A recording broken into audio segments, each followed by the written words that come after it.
Welcome to the Chronic Health Collective. Your fresh start begins here. We've gathered powerful coaches and experts to help you reclaim your energy, heal from the inside out, and step into a life that feels vibrant, aligned, and deeply fulfilling.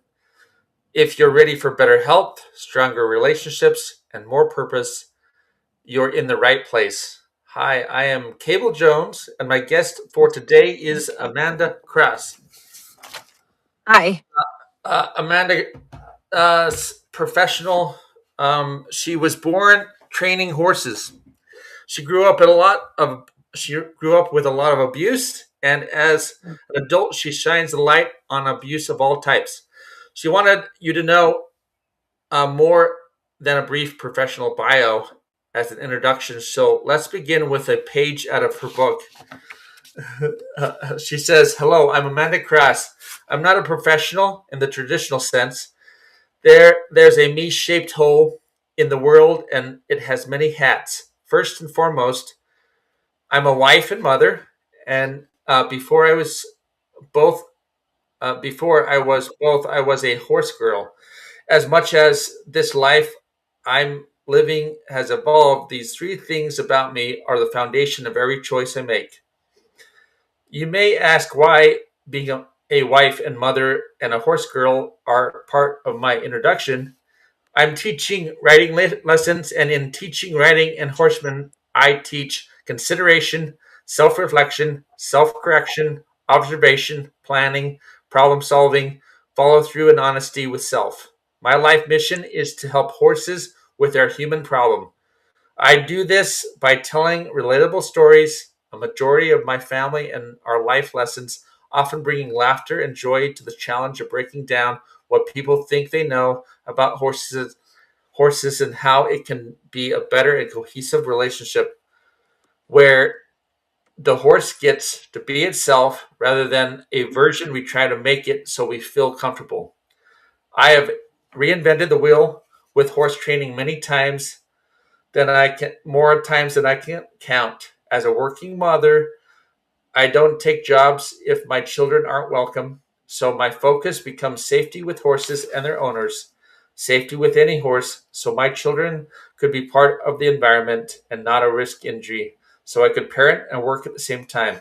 Eventually, I learned horses an inherent aren't the inherent issue in the human horse relationship. Humans, their habits, their thoughts, their relationships with themselves were the challenge. My goal every time I have the honor and privilege of working with a horse and their owner is to help them learn to exist in a sustainable manner where both have good habits with each other and make safe handling the rule rather than the exception." Wow, that was an amazing introduction, Amanda. How are you? How are you doing? Um, Uh, uh, I'm I'm well, thank you. awesome. And tell me how you initially. I mean, I said you were born training horses. When I think about training horses, I'm always like, well, how do you like? You tell the horse to. I mean, I know about training people, but when you start training a horse, tell me about that process. Well, I wasn't born in the barn, but I got there as fast as I could, first of all. Okay. So, um, most people conventionally learn like a universal type way of handling horses in a barn where you take lessons, and that's your education. So you gear the horse up, groom them, gear them up, ride them, and then reverse the process. The problem is very few opportunities, unless you're actively learning to train a horse, are there for reading the horse and actively engaging in training. So if you're with a horse you're training, whether you intend to or not, they're picking up your cues, your consistencies, your inconsistencies, your habits, and then a healthy brained horse will hold you accountable for all of them. Some horses are so conditioned, they've got what's called learned helplessness. They no longer resist or, unless there's immense pain, they just go with the flow. Those are the horses everyone wants when they're looking for a husband horse or a children's horse. And I'll tell you, once you allow one of those horses to start making their own choices, they no longer behave like a robot. And so I've spent my whole life, I just wanted to be with horses. So I started fixing problem horses. And then I learned, instead of taking the money that I was getting paid for training, I was problem solving, calling the vet, calling the farrier, doing anything I could within my means to eliminate pain so I could safely handle the horse. And then through that process, I realized the horses really weren't the issue. And not that humans are a problem, we just don't have a good platform for allowing the horse to be healthy in a way that is beneficial to the horse, meaning they get to move, they get to have friends, they get to eat all the time. Their very system is designed to move and eat and be with a herd. And to make life easier for us, the humans, we put them in a box. We eliminate freedom, we feed them 2 times a day in general, and then we work them maybe an hour a day. And then all the videos you see on YouTube that are all the funny, quirky things that people really love, that's all awful, like insanity for the horse and indicative of a deep unhappiness. And people tend to see it as humorous. So with training a horse, we have to recognize what the problem is. And the problem is often us. Does that make sense? A Yeah, horse is fine at being a horse. They know what they're doing. I see. So it's essentially a full lifestyle. You're stepping in to the horse. You would like to have the horse in your space as early as possible and as long as possible. All of a sudden, they can become. It's not like training the horse to become a human, but if they're in human space long enough, they can tend to do a lot more of what the human wants them to do. And it's not like even training them, they Right. become exactly, if you, without even saying to the horse, I want you to move over, just because they've been around you, like, hey, can you move this leg over here? They'll automatically do that because they've they know your mannerisms already. Well, if you learn, like a lot of people will try to train a horse with treats and it works to some degree, but horses, their reward with each other is a relief of pressure. So if I put pressure on and the horse gives me answers that I'm not looking for, but they're giving me answers, I'll reward it with the relief of pressure. So if I put my hand on the rib cage and ask him to move over, I will keep the pressure there until the horse gives an answer, any answer, picks his head up, moves his foot. And then you start to open that line of communication that what I'm doing has meaning to you. And it starts to me with feeding and around gates. Horses love going through gates, and they'll often crowd them and try to squirt through them. So creating boundaries and safety for myself often creates, the horse knows exactly what to expect. When I go in a pen or when I give lessons, we just spend our time sending the horses away. It's amazing how uncomfortable people feel setting boundaries with an animal when we just want to love them and hug them. We set boundaries every day in human life. We don't want to do it with an animal we so desperately want to love us. And therein lies the problem. Women, mostly in general, women will get bit by their horse. It may be once every 6 months, but he's been telling her for 6 months he's going to bite her. And he finally follows through. And then she's shocked and her feelings are hurt, but she doesn't want to maintain the boundaries because it hurts her own feelings to have to do so. Does that make sense? And that's how we kind of ruin the natural beauty of horses. Our limitations kind of set them up to fail Oh, wow. because our intention and our follow through are what the horse is paying attention to. This is getting deep fast. We can talk about the really deep sides of horses, and you're like, wait a minute, I just wanted the horse to be trained, and you're talking about It's this, really this challenging. emotional side And of how do you horses. go back? Like traditional horsemanship, you get on, you walk, trot, canter, you jump, you run around barrels. But once you know the horse is unhappy, how do you go back to just blaming the horse for all of the problems? How do you go back and tell the owner, I used to fix it. I used to fix the horse, but it was a double edged sword. If you don't help the owner, the horse now has more tools to outsmart their owner. And you actually create more of a problem in general. So I don't know how not to get deep because the horses are perfect. They were made perfect. So what's the breakdown when they become dangerous, when they become problematic, when you can no longer engage in certain behaviors with them? Probably the people. And I love people. I'm not knocking humans. We just get so caught up in our habits. I have my job, I have my kids, I have my parents. I have an hour to give to my horse, and we want to ride. So we skip all the stuff that's really important to the horse, and we jump on and ride. And then we're shocked when the horse doesn't want to be caught anymore, or the horse pins its ears on approach, or the horse is aggressive at food time, right? Mm. And so I'm not a phenomenal rider. I can stay on, but I do all of my work on the ground in my daily interactions with my horse. And I don't have to, there's a thing I coined sweat equity. Most people will run a horse until they're tired and then ask them things. And I don't do that. Horses do need to move. They're made to move like 20 to 30 miles a day. We've denied that to them by putting them in captivity. So I encourage movement continually. And if I don't ride for 2 weeks, I don't come out to the barn like, I'm going to ride. I need this. You're going to give me what I need, horse. They get stiff, they get sore, they get out of shape just like we do. And most people unrealistically expect the horse after months of standing to be the same horse they put away without continual um, handling. And that doesn't mean lunging. And a side note, children should not be riding horses the way they do. First of all, for their skeletal structure. Um, and if kids can't lead horses because it's dangerous, why are we putting them on their backs? They get all this extreme fun and they're doing fast barrel things and jumping, but they can't lead the horse. Why? Because it's dangerous to have a little kid lead a horse. Why? Because the horse wasn't trained or conditioned to be led by children. Does that make sense? Ah, wow. So Just because of blind spots of the horse? no, because the horse isn't conditioned or trained to listen to children or to be soft when being led. You know, you see professional horses, they have chains over their nose. It takes time. And like a later, I guess we'll talk about a drop in a bucket. Training should be a drop in a bucket, not a spoon in a faucet. You know, you'll still get water where you need it, maybe, but there will Yeah. be ramifications to either way you choose.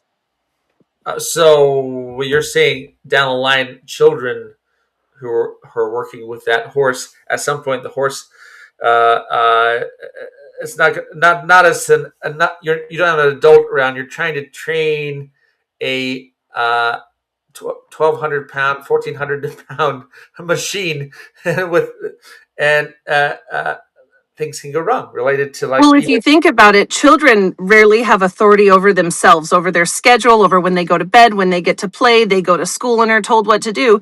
And then we put them with dogs and horses or animals in general, and we're like, here, you get to be the boss. But we don't give them proper handling techniques or they don't necessarily practice in a way where the horse goes, oh, I consider you. Why do ponies have such a terrible reputation? Because they are trained by adults and then handed to children who want fun, right? And the horse is not respected and considered in that relationship. The horse is to provide fun and high test scores for the child. And then when the horse doesn't like starts calling the child out on the inconsistent behaviors, as horses do very naturally, an adult gets on and rides it hard and fixes the problem. But the problem was never the pony. And almost every horse person you talk to, they'll talk about how naughty ponies are. No, they're not. They just have a shorter wick for bad behavior. okay, so So children are not learning how to train, how to handle the horses and be present on the ground before they ride. So they ride. And then I guess where I'm going is when they grow up and they get a horse, they have no idea how to have a horse in their backyard and be an owner. In general, of course, there's always the exception. yeah, so these this you're kind of opening the can of worms. I know. There's Horse so much. horse therapy is different. Someone who's going to step in a horse space for some sort of therapy space. That we'll have to talk about this in the Yeah. next segment. This is definitely I'm not sure how something to that keep I it thought about. simple because I'm Yeah, always okay, learning. yeah, You know, that it makes totally sense what you're talking about. Total sense. it's a Makes challenge. yeah. Making training horses beneficial for everyone for long term rather than just maybe in the short moment a child could lead with an adult present very short period of time, but not for a long period of time unless that child has learned Can we extensive. touch base on this? I'll make it real brief in the next segment. So I have a plan for this. Yeah.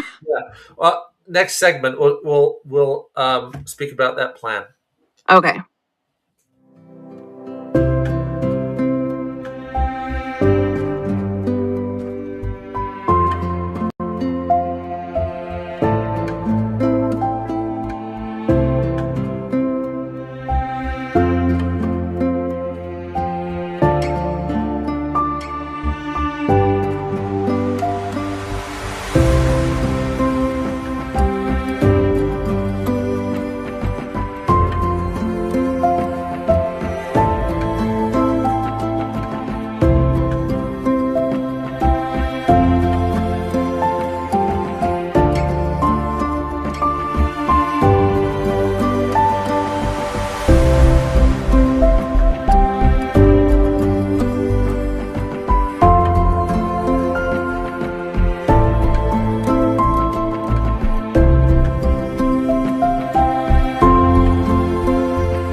Is your skin aging, dry, tired, and dull? Are you putting on more and more makeup to cover the fine lines and flaws? Now you don't have to. Coolness Skincare, developed by a middle-aged woman just like you. 2 years in formulating. Pearlescent face and eye serum cream with Schisandra berries and dragon's blood extract for your face, eye, and neck. And the vegan version, Deep Love Face Cream, featuring powerful blue tansy.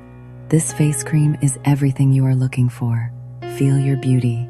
Visit coolness.com or scan the QR code for more information.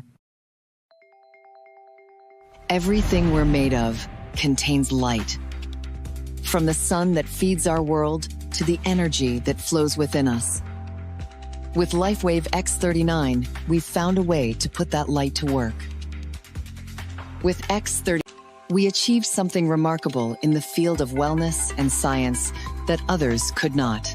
By utilizing LifeWave's unique patented technology, X39 uses light to elevate GHK-Cu, a copper peptide known to support overall health and wellness. Unlike traditional light therapy, X39 uses the body's own infrared light to naturally increase vitality. By gently stimulating the skin with light, our non-invasive, non-transdermal X39 patches help you conquer your active lifestyle and pave a new way to vibrant health. Becoming a powerhouse is easier than you think. It all starts with your body and a little help from light. Place one LifeWave X39 patch on the body.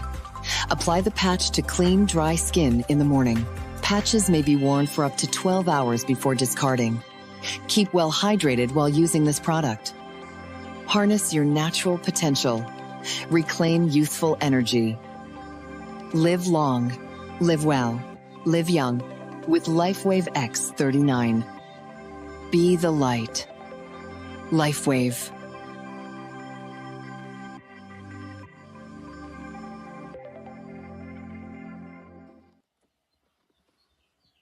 Okay, you're back. Hi, Amanda. You were going to share a plan about helping horses and human interact Yes. better. And so before I describe it, I just want to say we use the horse's instincts to our benefit. And we are not in any way trying to be horses, or they never think we are them, but we can use their inherent behaviors to our benefit while training. Does that make sense? Yeah, So yeah. in case anybody, worries about that, I think the horses think I'm one of them. I don't. I would love to be so flawless. That being said, with kiddos, what I've done for years is horses are herd animals and they communicate with each other 95% body language, 5% touch. Do you know what humans are? At least now, we're like 95% touch, and maybe our cognitive immediate perception is like 5% for anyways. So Horses chase each other away, they listen to their small cues, and they groom each other, and they always come back and come together. So when I have children, I teach them to lunge. We rarely use any tack. We learn that the whip or whatever we're using is an extension of our energy. It is not there to hit the horse. You have this tiny little body. Why is the horse going to listen to an ineffectual tiny little human? Right? They can smell the lack of authority in themselves from a mile away. So we move the horses away and we learn to read their body language and when to push the horse and when to accept the release, before we ever get on their back. And when we do ride, we ride without a bit and bridle because it keeps you really honest. Most people learn to ride bit and bridle, saddle and bridle. Yeah. Most people learn to ride and they ride the saddle and Yeah. they really aren't aware of the horse's communication cues. They just get told kick the horse to walk, and eventually as you level up, you learn about contact and balance and what leg is hitting where. But if you learn that before you ever have the saddle to rely on, you have to be really honest about where you're at in your education. And the horses will show up happy every day because we're listening to them. We get what we're asking for. But if the horse in particular doesn't want to be caught, that's what we're addressing. Why doesn't the horse want to be caught by this person? And fortunately I have quite a bit of space, so we get our steps in. Yeah. And those children ride bareback. I also taught the emergency dismount. They get on and get off. When they finally get to get on the horse's back, they get on and get off. They're in control of their body and they learn they don't have to stay on the buck. The horse shouldn't be bucking in the first place. Because if we're listening to their cues and being respectful partners, and a partner in this sense is I have 51%. The horse has 49. I will take into account everything that horse has to offer. I get the deciding vote. And that is what I teach. You don't just get to be 51% and be a dictator. So the kiddos mount and dismount, and then they start walking the horse. They work on their cues and the horse's response. If you do all the groundwork correctly, where they've been clear and their follow through is impeccable, the horse will listen. Does that make sense? So you establish all good behavior on the ground before you ride, and you don't need a chain on their nose, and you don't need a big heavy saddle to tell the horse what to do. But it takes time and it takes work and it takes a considerable amount of self-reflection and self-questioning, which honestly, non-horse people are better at than horse people. A majority of my clientele will never own a horse. And they treat my horses nicer than horse people typically do. I see most of your clients, people visit your place. Yeah, they come and take lessons for the experience. Oh. And they become better horse people than a lot of horse people are.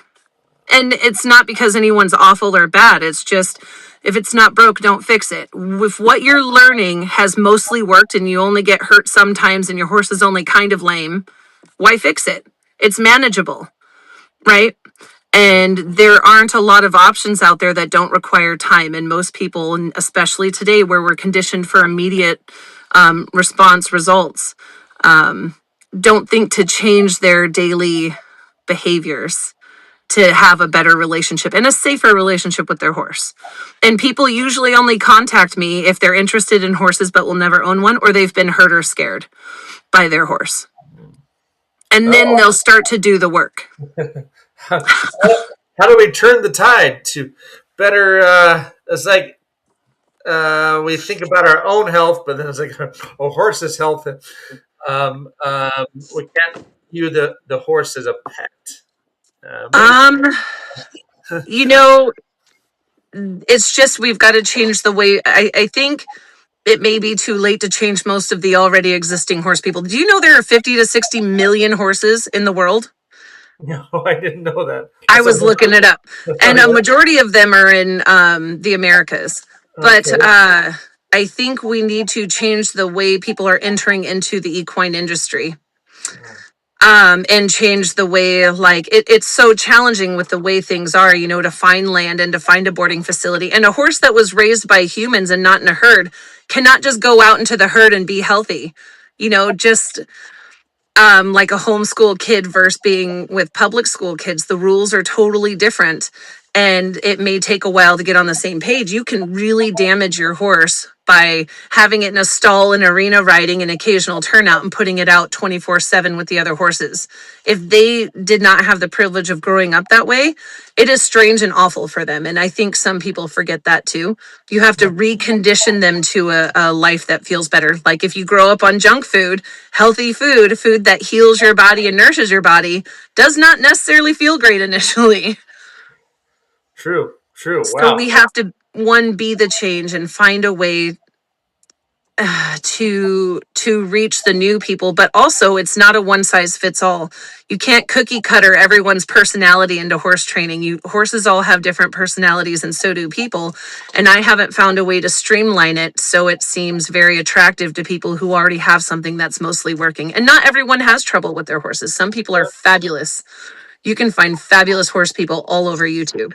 Some people, some one or two or 10 or 10, 50. I find I enjoy a lot of videos. I find I tend to follow them all. They don't have to do it my way to be amazing, Right. you Okay. know.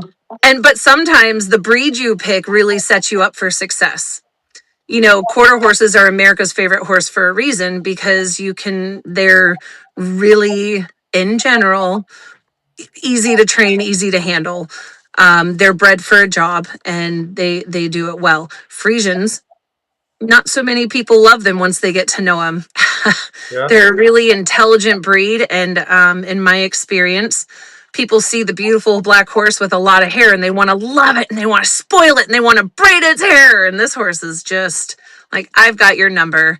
They're made to pull wagons and push peasants aside, right?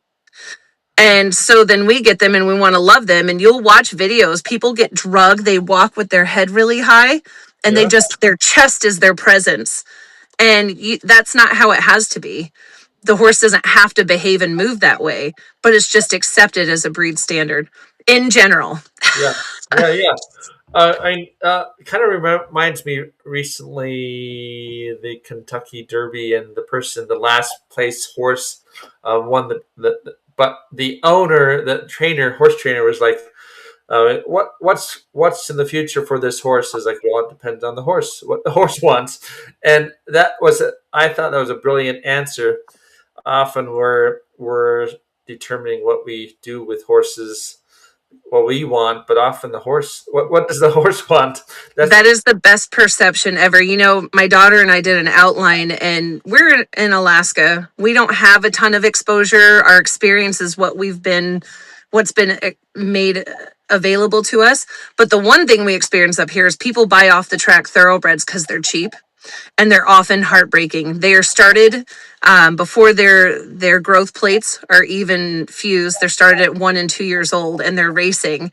That causes damage, and then after the horse is done racing, if it doesn't have insurance and find an unconventional out to life, they get sold at auction or people find a way to buy them, and they're often heartbreaking. Now, not always, but they have lameness issues pretty much the entirety of their life, and people think they're saving money getting a thoroughbred, and it is often up, especially up here, because horses are expensive. It's really expensive to feed and keep them. You want a cheaper horse and you put their money into them and you just spend all your time at the vet. In finding their job, it's really wet up here. A horse that doesn't have excellent feet, well, it's really a challenge. So thoroughbreds wanting their, yeah. Maybe the owner itself, the person who gets that thoroughbred, they might have some of their own heartbreaks, so they find themselves in around a lot of sad situation.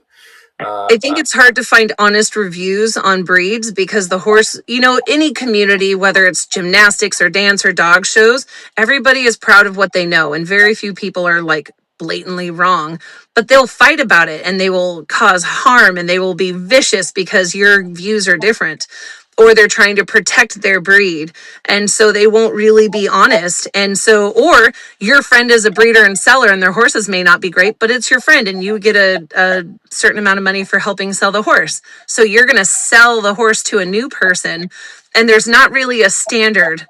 And it's not that I want involvement from some big company. The FEI is not doing great with their involvement on international horses and the way they're treated. So But there's not a standard in what's acceptable and what's not. And the education that's available to new horse people, it's a little better with the internet out there, but you have so many opposing opinions that it's really hard for a new horse person to really make a true, good, educated choice, I think. Yeah, but what where would those horses go if they weren't going to these new? Slaughter, probably. Okay, so But maybe so they go to slaughter or they spend their life moderately in pain because they have kissing spine or they have issues with right, their ribs or their joints. And then they hurt people because they're in pain. So people are in the hospital and now their life is completely ruined because they tried to do the horse experience and they bought a damaged horse. It just, the reality is they're dangerous.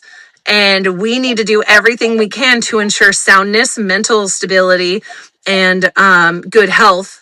So the horses, when my horse behaves, I can, in a way I find unexpected, I can rely on the fact that I'm confident it's not pain and that they're not hungry. Horses get ulcers almost at the drop of the hat. They're designed to eat, and that's expensive if you feed them all the time. So all of this to say those horses would probably go to slaughter. And I'm not saying I approve of slaughter, but also why is it acceptable to sell a horse that is has troubles to a person who isn't prepared to deal with them and they're going to get hurt? Because right, the universal form of educating about horses is it's a flawed system, and a lot of people get hurt. And there was an Olympian, a young Olympian, I meant to look this up, I don't remember her age, but she was leading a horse with the rope around her neck and the horse took off and she got decapitated. An Olympian. That is a mistake that should not happen. It yeah, shouldn't happen. And she's supposedly the standard. She's in the Olympics. It's the best of the best. Why was that happening? Because there's not a standard safety practice for everything. We all get lazy and complacent. I found the one time you don't get complacent is when you have little children around. You tend to be safer because there's other lives immediately on the line. yeah. So there's that So rant's as a over. Give horse me a new trainer, soapbox. as a horse trainer, you have a lot of risk you're managing. You see a lot of danger. You'd like to talk about the danger, but you also like to talk about the lovey-dovey fuzzy goodness of horses.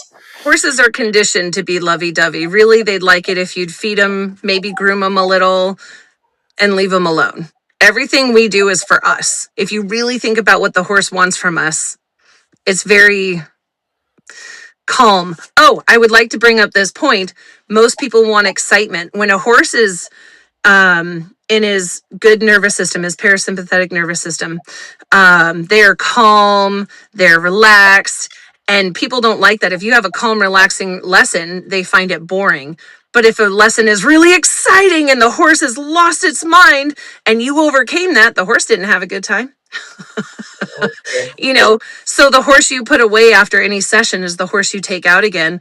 And most people, like if you look at jumpers or barrel racers, or even, I haven't experienced working equitation horses, but high intensity, Yeah. they are just always ready to go, ready to go. Very rarely calm, and often, okay, maybe not very rarely, but they're often like, the Malinois who focus on the ball.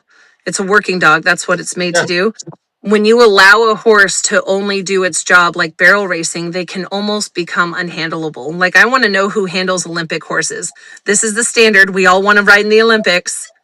Is that horse really well trained if only the trainer and the groom and the rider can handle it? I think a well trained horse is one that can maintain confidence through handling of many people, but then you have to raise the education of the people who are handling the horse, truly.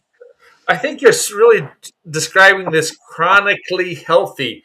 A horse has to be chronically healthy, You would with think. humans, chronically healthy, because you can be sort of healthy and sort of, and then you kind of see the soda happening in the horse. Because I don't know what's going on with this horse. Well, you've sort of done what you needed to do, but you sort of didn't know what you needed to do, and you forgot about the risks of said Yeah. horse in the process. There's so many injuries that happen with horses. There's so many injuries that happen with humans, and they're not Yeah. paying attention to what can happen to them themselves. Same with what can happen in horse? Kind of cause and effect. I did this happened. I did this repeatedly, and this happened a little bit. Why was it okay? That self-reflection is really important. Before we blame the horse, we really need to consider our thoughts, our actions. Did I come down to the barn in a bad mood? Consistently, where my horse is like pinning its ears when I come into its presence because I'm so unpeaceful. But sometimes you have horses that are learned helplessness, and they don't call you out until they do one big explosion. You get hurt, the horse gets hurt, and then it's over, and it doesn't happen again for a while. Awesome. Well, So back after this, we'll do one other additional speak about this some more.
Why do 98% of beauty enthusiasts rave about coolness?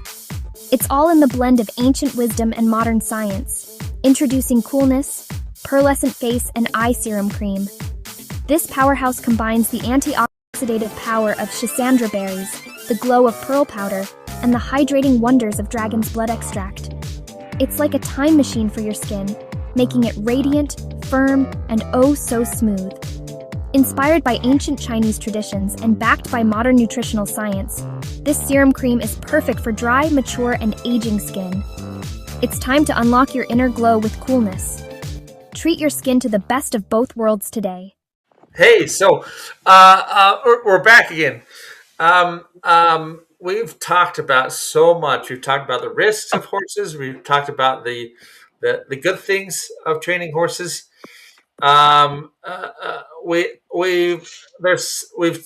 There's one other area we haven't really touched on is I've worked with Amanda in her work training horses, but Mhm. she's had some horses where you were just having difficulty getting past a certain point. Tell me more about that. Okay, so we're going to talk about Zeus. Okay. So Zeus is he's like an electric wire. He feels unsafe to touch. He's always communicating. His body is always tense. He's always biting at everyone. But what's interesting is he's biting at everyone. He doesn't make contact. It's communication. So if you hit him for biting, he's like, no, you're not getting it. And I've been working with this horse for 5 years. And until a year ago, there was a lot of progress we couldn't make. He was always ready to explode.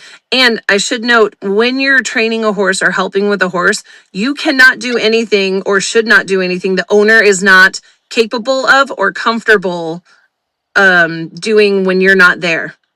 So you have to train in a way that the owner can take the reins or the lead rope to their horse and do the same things. Zeus has made that basically impossible. His owner is long suffering and lovely, but she's also maybe nearing 60, and her horse is just constantly rearing and bolting forward and bucking and always extreme with his body.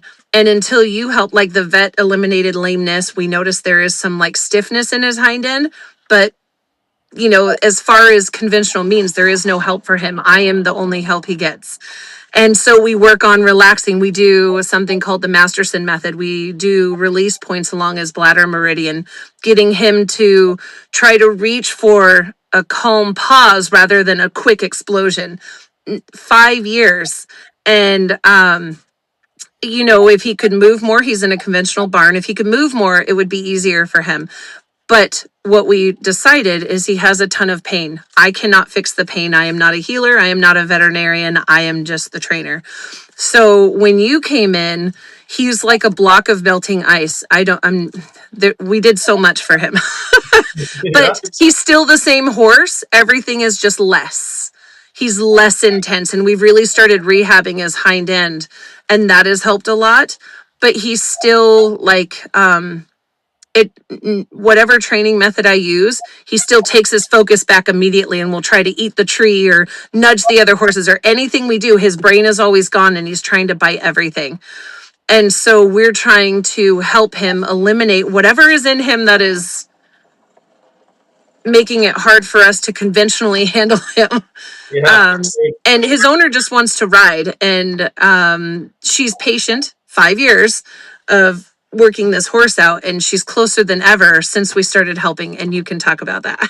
Yeah, well, no, I was just thinking maybe he might have a case of a lot more warped bones than I ever picked up on. Uh, his history before he came to. No, it's the lady who sold him was riding him all the time. Um, and so when Marianne went down to ride him, he did the things walk, trot, canter. And then he came up and sat in a barn, which is fine. She shows up almost every day after work and works him for the hour. She's a wonderful owner, but he didn't agree, and What he was going crazy. if he's had way too many excessively heavy riders in I his don't think he has. I've no? never ridden him. I know. Um, So, yeah.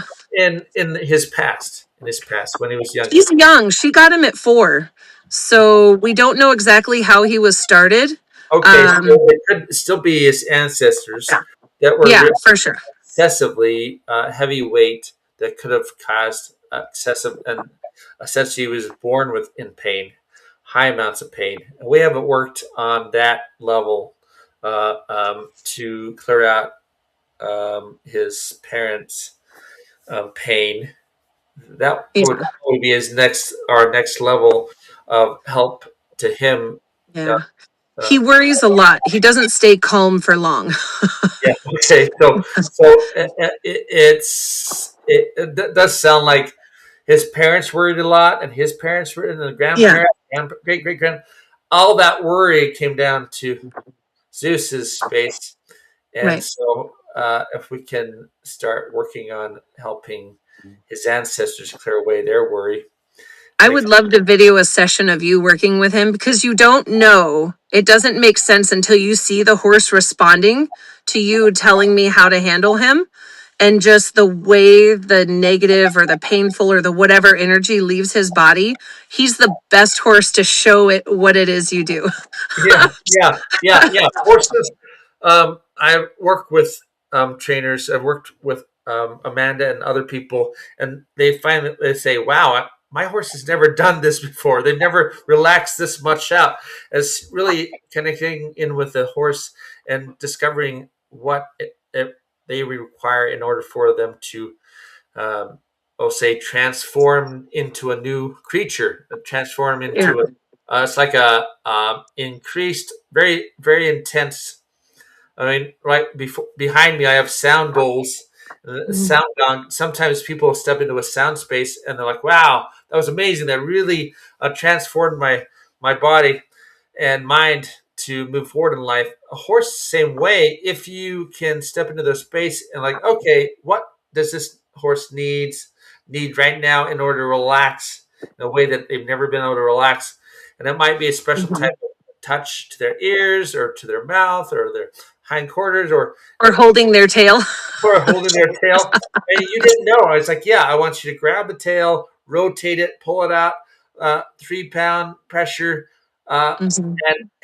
and often people, they have never been taught this. I mean, there's a lot of training out there, but very few people know exactly. And because I'm a high level empath, so I can actually feel exactly what a man is doing to the horse that she's helping in the moment that she's doing it. So I know how we're causing the horse to change real time, which very few people are getting that type of insight into their horse. They can kind of feel a little bit, they know a little bit, they've learned a lot about their horse, but to feel immediately, okay, 1/2 pound pressure, pulling on the tail, all of a sudden that's relaxing the neck muscles.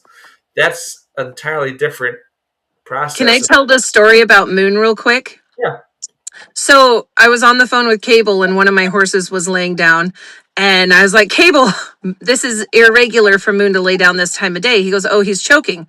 So I went down and Cable helped me remove the choke. But what happened was, and Cable had no idea we weren't on FaceTime. I put the phone on top of my horse's butt and saw that his sheath was hanging down. Well, boy horses get beams in the tip of their sheath. And if you don't get them out, the tip of their penis, it can cause huge problems with their urinary, their kidneys, everything, and the pain. So Cable's on the top of his butt, and I went down and I popped the beans out, and Cable goes, "You cannot do that without asking permission." He didn't know. I didn't say it out loud, but I got a whole 5 minute speech walking to the next horse how I need to ask for permission before I do such a thing. Yeah, yeah. I mean, for horses and for people, I would. We had a similar like. No way, you I can't was do it. saving his life. I know, but still, I had to be quick when they suck it up there. There's nothing I can do. I know horse people and humans. We have to talk about these specific insights. It makes a big difference in Yeah. everyone's life. It's definitely. But if that doesn't say that you can feel and are aware of where the horse is at, that's a pretty good story to be Yeah, impactful. and all your horses, they tend to all be males, even though by these names, I always think I'm speaking about a female horse. And Hennessy, Midori, Toddy, and Arwen are my mares. okay, They all got boozy names. and all of these other horses' names are males. Yeah, Yeah, okay. yeah. It's hard to tell, and Yeah, I should tell you when I ask.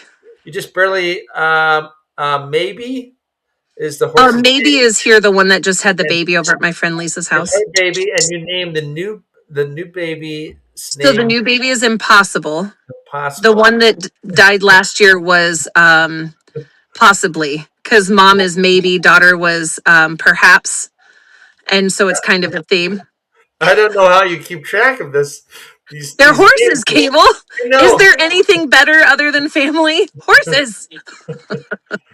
I was like impossibly happy, but you're saying the new baby has some, the filly has some wonky legs. Yeah, and hopefully we can get her moving. They may, so if we can get her moving and strengthen those tendons, they may straighten out on their own, as often happens. Or the vets will put little skis on the back of her feet to keep the way her feet are landing from damaging her heels, I guess, Yeah. and her fetlocks from dragging on the ground. So Well, hopefully it'll work out. if you call her impossible, maybe it's impossible to walk. She on purpose has this condition. It's If I impossible. had to say in her name, or it's impossible for her to fail. Should Okay. be amazing. Yeah. Excellent. Yeah. Wow. Oh, I did want to say one thing about the training horses. I just saw my note. I took a bunch of notes. I've addressed none of them. Okay. But so on the ground, when we're working with kids or anybody on the ground, we eliminate the horse's bite, buck, bolt, kick, or rear.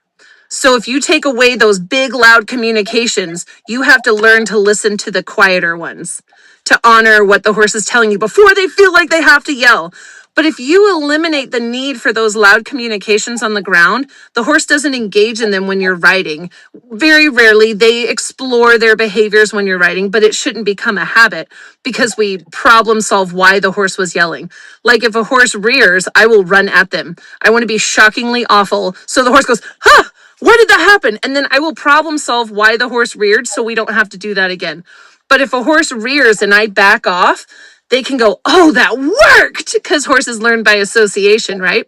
So being in control of our thoughts and our body and how we interact with the horse is so vital to having a good, safe partner. And if you get to learn while the horse is loose, you cannot hurt the horse. You can't hurt the horse. If you have a rope halter on them and you're messing up and you're fumbling, I feel like the horse is more susceptible to human mishap.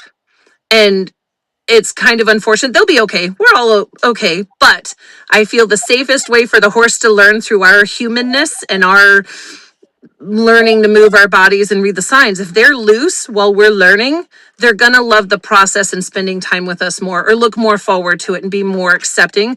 I've never had a foal or a horse that I brought up and trained be a bucker first when we first get on them, because we teach them everything they need to know separately. And when their backs, their growth plates and their spines are fused and they're full grown up, we add the weight, which is nothing. We lean over them when we're brushing, we drop the mounting block next to them for years. So you combine work ethic with weight on their back and they just, it's magic. They don't have to do the bucking bronco exciting stuff. And you don't have to risk injury when you set the horse up to succeed through your interactions with them on the ground. Wow, That's what I wanted to say. that's amazing. That's so in depth, and your brain definitely tends to keep really well connected to all the horses that you're dealing with. Understand that level of process for a horse to learn, and these type of risky situations never need to Well, and happen. now that I have you on in speed dial, when there's something I can't work through with the owner and horse, like I try first, but sometimes it's just easier to be like, cable can fix this, Yeah, or at least get the ball rolling to peeling back the layers of healing. that is a plus in working with me. Very few people have me on speed dial to like, hey, tell me what's going on here. A horse trainer can work and work and work. I was like, I don't know what's going on with this horse. This horse needs to be put down. This is, and it's like it could be something quite simple. They just don't Well, have access to contacting me right away. well, and the other day when I was like, I'm feeling really anxious, is it me? And you're like, no, it's Toddy. So now I know I need to address that horse when I get home because I'm not there, I'm working.